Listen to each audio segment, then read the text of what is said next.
अस्सलाम वालेकुम dear students, welcome to my YouTube channel. आज हम करने जा रहे हैं CS604 ऑपरेटिंग सिस्टम के important topics, most repeated and most important topics सिर्फ सब्जेक्टिव के लिए। सबसे पहले हमारे पास 19 to 45 फाइनल टर्म का सिलेबस है। इसके फुल कंसेप्ट जो है वो डायग्राम के साथ हम क्लियर करेंगे। सिर्फ जस्ट चंद क्वेश्चन मैंने उठाए हैं जो मोस्ट इम्पोर्टेंट है, मोस्ट इम्पोर्टेंट सिर्फ वो। First question is critical section problem. A critical section is a part of the program where the shared resources are accessed. Critical section क्या होता है? एक प्रोग्राम का एक ऐसा हिस्सा जहाँ पे शेयर रिसोर्सेज को एक्सेस किया जाता है, जहाँ शेयर रिसोर्सेज तक रसाई हासिल की जाती है। If the multiple process enter the critical section simultaneously, अगर प्रोसेस जो है क्रिटिकल सेक्शन के अंदर साइमल्टेनियसली एंटर हो जाए तो इससे क्या होता है कि डाटा इनकंसिस्टेंसी क्रिएट हो जाती है। रिक्वायरमेंट फॉर करेक्ट सिंक्रोनाइजेशन, इसको करेक्ट करने के लिए क्या रिक्वायरमेंट्स हैं? सबसे पहले म्यूचुअल एक्सक्लूजन होना बहुत जरूरी है। No two process are in critical section at the same time.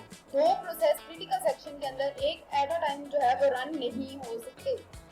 Next is progress. If the no process in the critical section, अगर कोई भी जो है वो प्रोसेस क्रिटिकल सेक्शन के अंदर नहीं हो रहा तो फिर क्या होगा? The decision of which process next must not be delayed. तो इस चीज का जो है वो डिसीजन लिया जाएगा कि नेक्स्ट जो प्रोसेस है वो डिलेड नहीं होना चाहिए। Next is bounded waiting. Bounded waiting क्या है? A limit must exist on the number of time a process is bypass before entering. कोई भी जो है उसके लिए लिमिट एग्जिस्ट करेगी कि कितने दफा ये प्रोसेस जो है वो बाईपास होगा एंटर होने से पहले। इसका सॉफ्टवेयर सॉल्यूशन क्या है? Petitions algorithm use turn and flag variables इसके अंदर यूज किए जाते हैं। नेक्स्ट है हार्डवेयर। इसका सॉल्यूशन क्या है? Test and set is the first solution और दूसरा है कंपेयर एंड स्वैप। नेक्स्ट इसकी डायग्राम भी साथ में गिवन है। इसकी डायग्राम में क्या है? क्रिटिकल सेक्शन साइकिल कैसे होता है, कैसे ये रन होता है। फर्स्ट ऑफ ऑल क्या होता है? एंट्री सेक्शन होता है, उसके बाद क्रिटिकल सेक्शन, उसके बाद exit section and last is the remainder section. Next है deadlock, one of the most important and most repeated question. ये जो है बहुत ज्यादा इम्पोर्टेंट है सब्जेक्टिव में भी और ऑब्जेक्टिव में भी, यहाँ से काफी ज्यादा एमसीक्यू आते हैं। A deadlock is a situation.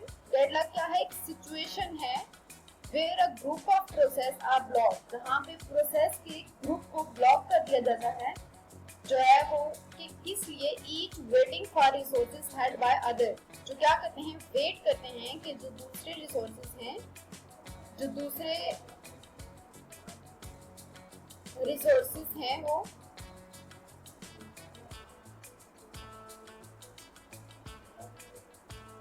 उनको ब्लॉक किया जाए। Next one is necessary condition for deadlock. Deadlock के लिए कौन कौन सी कंडीशन होना लाजमी है? तो चार हैं। First one is mutual exclusion. At least one resource is held in non shareable mode. कोई भी एक जो है एटलीस्ट एक रिसोर्स जो है ऐसा होना चाहिए जो नॉन शेयरेबल मोड में हो। Second is hold and wait. Hold and wait, process hold some resources and wait for other. क्या होगा? प्रोसेस जो है होल्ड करेगा कुछ रिसोर्सेज के लिए और वेट करेगा नेक्स्ट जो है वो अदर जो है रिसोर्स के लिए। नेक्स्ट है no permission. Resources can not forcibly taken. Resource को किसी भी रिसोर्स को फोर्सबली टेकन नहीं किया जा सकता। Next is circular wait. A close chain of processes exist. जब सर्कुलर वेट के अंदर क्या होगा कि जो चेन होगी वो क्लोज हो जाएगी और प्रोसेस एग्जिट कर जाएगा। Next one is handling method. इसके हैंडलिंग मेथड में फर्स्ट है प्रिवेंशन। प्रिवेंशन है एलिमिनेट वन अदर कंडीशन। इसमें प्रिवेंशन में ये होता है कि हम एक ना एक कंडीशन को एलिमिनेट कर दें। कंडीशंस होती हैं उनमें एक कंडीशन को हम एलिमिनेट कर दें। Next avoidance, use banker algorithm. Avoidance के लिए क्या करना चाहिए कि हम अगर बैंकर का एल्गोरिथम यूज करते हैं तो हम डेडलॉक से बच सकते हैं। नेक्स्ट डिटेक्शन एंड रिकवरी, उसको डिटेक्ट करें, उसको रिकवर करें। चेक रिसोर्सेज एल्गोरिथम ग्राफ और साइकिल्स। रिसोर्सेज को चेक करें और ग्राफ्स को साइकिल करें। इसकी डायग्राम है P1 to R1 एंड इधर देखें R2 से प्रोसेस जा रहा है R1 की तरफ और P2 से V की तरफ हो R1। डायग्राम इतना ज़्यादा इंपॉर्टेंट नहीं है, लेकिन deadlock is the important topic. Next one is semaphores and classical problems. A semaphore is the synchronization tool to control access to the critical sections. Semaphores क्या है? एक synchronization tool है जो क्या करता है कि critical section तक access करने को कंट्रोल करता है। इसको कंट्रोल करने के लिए हम जो यूज करते हैं वो होता है semaphores। इसकी टाइप है दो, एक है बाइनरी और दूसरी है काउंटिंग। बाइनरी सीमाफोर क्या है? म्यूटेक्स है और इसकी वैल्यू 0 और 1 होती है। नेक्स्ट है counting semaphores, range our and unrestricted domain.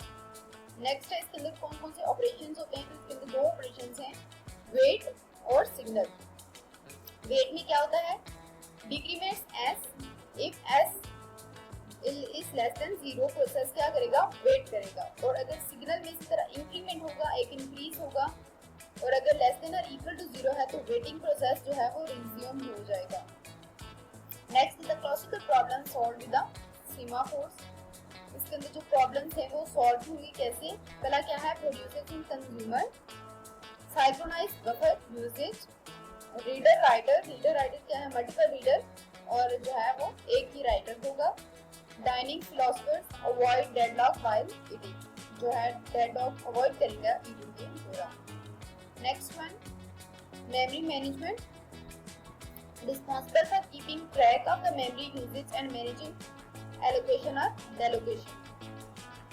क्या है कि ये एक मेमोरी के यूज को एक ट्रैक के ऊपर रखने के लिए रिस्पॉन्सिबल होता है और मैनेज करता है हमारी डेलोकेशन को भी और एलोकेशंस को भी। कंटिन्यूअस मेमोरी एलोकेशन, इसमें क्या है? सिंगल पार्टीशन है, मल्टीपल फिक्स पार्टीशन है और मल्टीपल वेरिएबल पार्टीशन। देखते हैं one by one. Single partition क्या है? One process in a memory. Single partition में एक ही प्रोसेस होगा मेमोरी के अंदर। मल्टीपल के अंदर क्या होगा? फिक्स होगा, साइज जो है ब्लॉक्स का फिक्स्ड होगा। मल्टीपल वेरिएबल पार्टीशन में क्या होगा? Allocate based on the process size. Next one is paging, divide memory into fix size blocks. जो है मेमोरी को हम एक फिक्स साइज ब्लॉक्स में डिवाइड करेंगे। नेक्स्ट है लॉजिकल एड्रेस। लॉजिकल एड्रेस क्या है? पेज नंबर और ऑफसेट को ऐड करके हमारे पास लॉजिकल एड्रेस आता है। Use page table to map page to the friends. इसके बाद नेक्स्ट इसकी भी डायग्राम है जो कि आप देखेंगे इसी तरह। Next one is virtual memory. Virtual memory क्या है? अलाउ करती है execution of process not entirely in the main memory. Execution of the process allow करती है कि प्रोसेस एग्जीक्यूट हो लेकिन पूरी इंटायर मेमोरी के अंदर एग्जीक्यूट ना हो। अलाउ करती है एग्जीक्यूशन को लेकिन इंटायर मेमोरी के अंदर जो है वो मैं अलाउ नहीं करती। इसके बाद है डिमांड पेजिंग। पेजिंग की demand, notes page only when needed. उसी वक्त पेज लोड होगा जब उसकी जरूरत हो। Page fault. पेज फॉल्ट इसके अंदर कब आता है? जब क्या होता है? जब रिक्वायर्ड पेज जो है मेमोरी के अंदर अवेलेबल नहीं होता तो पेज फॉल्ट का हमारे पास ऑप्शन होता है। इसके एडवांटेजेस क्या होते हैं? Larger logical memory than physical. इसकी में जो है लॉजिकल मेमोरी ज्यादा होती है according to as compare to physical के। Less input output and increase multi programming, और इसके अंदर मल्टी प्रोग्रामिंग जो है वो इंक्रीज ज्यादा होती है। Page replacement algorithm used when the page fault occur and the memory is full. Page replacement algorithm उस वक्त यूज करते हैं जब पेज फॉल्ट जो है आ जाता है हमारे पास के। हमारे अभी हमने ऊपर पढ़ा था पेज फॉल्ट के बारे में कि हमारे पास जो है वो पेज फॉल्ट कब आता है? जब रिक्वायर्ड पेज मेमोरी के अंदर नहीं होता तो उस वक्त हमारे पास पेज फॉल्ट हो जाता है और मेमोरी फुल हो जाती है। फिको हम किस लिए यूज करते हैं? रिमूव और डैश पेज के लिए। LRU remove least recently used. LRU means कि आपने जो उसी वक्त यूज किया हुआ है पेज को उसको हम रिमूव करने के लिए। और ऑप्टिमल क्या होता है? Replace page not use for longest time in the future. ऐसे पेज को रिमूव करने के लिए यूज होता है जो काफी टाइम से हमने फ्यूचर में यूज नहीं करना होता। इसकी डायग्राम भी आप देख लीजिए। इसके बाद है thrashing.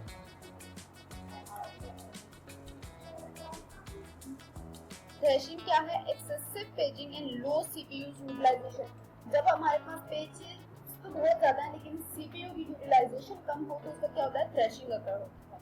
Happens when memory is over committed. कब होता है ये थ्रैशिंग, कब होती है? जब मेमोरी ओवर कमिटेड हो। इसका सोल्यूशन अब क्या है? रिड्यूस डिग्री ऑफ मल्टीप्रोग्रामिंग की डिग्री को रिड्यूस किया जाए, कम किया जाए, और वर्किंग सेट मॉडल यूज किया जाए। नेक्स्ट है फाइल सिस्टम एंड डायरेक्टरीज, ये भी काफी ज्यादा इंपॉर्टेंट है। डायरेक्टरी स्ट्रक्चर, इसमें भी हमारे पास 3 लेवल है, सिंगल लेवल, 2 लेवल और 3। सिंगल लेवल में एक डायरेक्टरी यूज की जाती है सब फाइल के लिए। 2 लेवल में हम हर जो है लेवल के लिए, हर फाइल के लिए सेपरेट डायरेक्टरी यूज करते हैं, और 3 में हायरार्किकल स्ट्रक्चर यूज करते हैं। फाइल इसमें एलोकेट कैसे की जाती है? फाइल एलोकेशन मेथड, कॉन्टिगियस, लिंक्ड और इंडेक्स्ड। कॉन्टिगियस क्या होता है? इजी है, फास्ट है, लेकिन इसमें फ्रेगमेंटेशन आ जाती हैं। लिंक्ड में क्या होता है? Each file block point to next, हर फाइल जो है नेक्स्ट को पॉइंट आउट कर देती है। और इंडेक्स में क्या होता है? Use index blocks for the file pointers. इसकी भी आप डायग्राम देखते हैं। नेक्स्ट है डिस्क शेड्यूलिंग एल्गोरिथम। ये क्या करती है? मैनेज करती है डिस्क के अंदर जो एक्सेस टाइम होता है, ज्यादा टाइम होता है, उसको मैनेज करने के लिए हम डिस्क शेड्यूलिंग एल्गोरिथम यूज करते हैं। इसमें हमारे पास क्या है? FCFS, first come first serve system है। Simple but poor performance, simple है लेकिन परफॉर्मेंस जो है वो काफी घट जाता है। SSTF, shortest seek time first, fastest next request के लिए ये मतलब बेस्ट है। नेक्स्ट है scan elevator move backs in for look like scan but stop at last request. ये स्कैन की तरह होता है लुक, बट क्या करता है? लास्ट रिक्वेस्ट के ऊपर स्टॉप करता है। और इसकी डायग्राम भी आप देख लेंगे। और इस तरह आप 19 to 14 जो है आपके सारे जो हैं वो कंसेप्ट क्लियर हो जाते हैं, जो मोस्ट इम्पॉर्टेंट है, मोस्ट रिपीटेड है। और अगर आपको ये फाइल चाहिए तो डिस्क्रिप्शन में दिए गए लिंक को आप ज्वाइन कर लेते हैं तो आपको वहाँ पे फाइल मिल जाएगी। इसके अलावा से 604 से 90 to 45 हम फाइनल की सीरीज हमने स्टार्ट की। इसके साथ हम लोग जो है लेक्चर वाइज भी वीडियो जल्द अपलोड हो जाएगी, आप वो भी देखें और आपकी इंशाल्लाह 100% जो है वो प्रेपरेशन होने से हो जाएगी।